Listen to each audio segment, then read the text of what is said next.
Suggestions ఏంటి ప్రజలకు కానివ్వండి, యువతకు కానివ్వండి? యువత ఏంది, ఫస్ట్ వాళ్ళ కుటుంబాన్ని చూసుకుంటూ ఇప్పుడు జరుగుతున్నటువంటి బీర్లు, బిర్యానీలు, డ్రగ్స్ టోటల్గా 10వ క్లాస్ విద్యార్థి కూడా సాగడానికి సిద్ధమైందంటే ఈరోజు టీఆర్ఎస్ ప్రభుత్వం చేస్తున్నటువంటి పూర్తిగా అసమర్థ ప్రభుత్వమే. ఈరోజు ఎక్కడ చూసినా కూడా వైన్స్లు 12 గంటల దాకా ఓపెన్ చేయడం, బెల్ట్ షాపులు, కిరాణా షాపులలో వాటర్ బాటిల్ లేక బీర్ బాటిల్ అమ్ముతున్నారు. మన్సూరాబాద్ కాదని మీరు రాష్ట్రం మొత్తం చూడరు, ప్రతి ఊర్లో ఓ 4-5 కిరాణా షాపులు ఉంటే అవి బెల్ట్ షాపుల కింద మార్చేసారు. ఈ రాష్ట్రం మొత్తం కూడా విద్యాబుద్ధులు నేర్పిస్తలేదు, క్రమశిక్షణ నేర్పిస్తలేదు, ఓ దేశభక్తి లేదు, ఓ తెలంగాణ అభివృద్ధి లేదు. మొత్తం కూడా పొద్దున్నుంచి రాత్రి దాకా ప్రజలకు ఏ విధంగా తాగుడు నేర్పించాలి, ఏ విధంగా మందును అమ్ముకొని పైసల కింద కన్వర్ట్ చేసుకొని ప్రభుత్వం ఏ విధంగా గెటాన్ కావాలని తప్ప వాళ్ళకి ఏది లేదు. వాళ్ళు స్పోర్ట్స్ కాంప్లెక్స్ కట్టి పిల్లల కింద చదువుకొని తర్వాత ఆడుకుంటుంటారు. కానీ ఏం లేదు, పిల్లలు 10th క్లాస్ పాస్ అయిందంటే వానికి బ్రీజర్ తాగాలన్నా, లేకపోతే బీర్ తాగాలన్నా, ఇంకే తాగాలన్నా, ఇలా డ్రగ్స్ మయం అయిపోయింది కదా.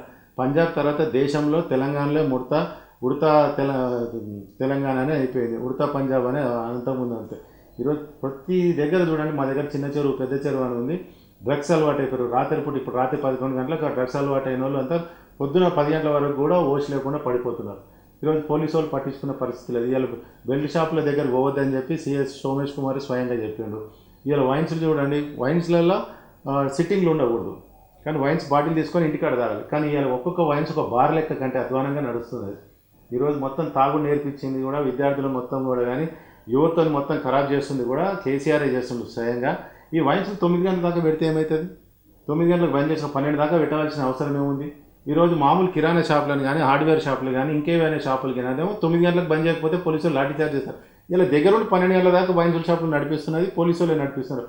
పోలీసు వాళ్ళు ఏమాత్రం కంప్లైంట్లు పోయినా వైన్స్ మీద, బార్ల మీద కానీ, ఏ పబ్ల మీద కానీ పోయినా కూడా వాళ్ళ దగ్గరుండి నడిపిస్తున్నారు. ఈరోజు గంటకు వాళ్ళకి ఎంత ఇన్కమ్ వచ్చింది, ఈరోజు ఎంత తాగుడు తాగారు, బోనాలు ఎంత తాగారు, దీపావళి ఎంత వస్తే తాగారు, లేకపోతే ఇంకా వేరే పండుగలు వస్తే ఎంత తాగుతున్నారు, ఎంత టైం పెంచవచ్చు మనము, లేకపోతే ఎన్ని వైన్స్లు వేయాలి, ప్రజలకు తగ్గట్టు వైన్స్లు ఎన్ని పెట్టాలని. కానీ ఇలా ప్రజల తగ్గట్టు వాటర్ ట్యాంకులు ఎన్ని ఇవ్వాలి, ప్రజల తగ్గట్టు ఆట స్థలాలు ఎన్ని ఇవ్వాలి, ప్రజల తగ్గట్టు రోడ్లు ఎంత వేడప్ చేయాలి, ప్రజల తగ్గట్టు ఏ అభివృద్ధి కార్యక్రమాలు చేయాలి, ప్రణాళికలు, ప్రజలు పెరుగుతుంటే వైన్ సైడ్ పెట్టాలి, బార్లైడ్ పెట్టాలి, ఇలాంటి ప్రణాళికలు, స్పష్టమైన ప్రణాళికలతోటి తాగుబోతు రాష్ట్రం కింద కేసీఆర్ గారు చేసింది.